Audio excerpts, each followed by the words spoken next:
நான் உங்கள் நுகத்தடிகளை முறித்து உங்களை நிமிர்ந்து நடக்க பண்ணுவேன் என்று கர்த்தர் வாக்கு கொடுக்கிறார். ஒரு பெரிய நுகத்தடி உங்களுடைய கழுத்திலே வைக்கப்பட்டிருக்கலாம். இந்த மாடுகள் கட்டப்பட்டு அந்த மாடுகள் பெரிய பொதி மூட்டையை சுமப்புவதற்கு முதலாவதாக நுகத்தை அதனுடைய கழுத்திலே மாட்டுகிறார்கள். நம்புறேன் அந்த மாடால நிமிர முடியாது, இந்த பக்கம் அந்த பக்கம் திரும்ப முடியாது. அந்த நுகத்தை அதனுடைய கழுத்தின் மேல வச்சதற்கு பிறகு அது கீழே மட்டும்தான் பார்க்க முடியும். ஒருவேளை இந்த ஜெபத்திலே இருக்கிற உங்களுடைய வாழ்க்கையிலே ஒரு பெரிய நுகம் உங்களுடைய கழுத்தின் மேலே இருக்கலாம். உங்களை நிமிரவே விடாதபடி நுகம் என்கிற ஒரு பெரிய கடனிலே நீங்கள் சிக்கி இருக்கலாம்.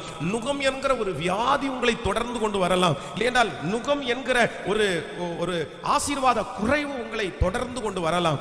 ஆனால் கர்த்தராகிய ஆண்டவர் இன்று உங்களுக்கும் எனக்கும் வாக்கு கொடுக்கிறார். உன் கழுத்தின் மேல் இருக்கிற நுகத்தடிகளை கர்த்தர் முறிக்கிறார். உங்களுடைய குடும்பத்தின் மேல் இருக்கிற அந்த நுகத்தடிகளை முறிக்கிறார்.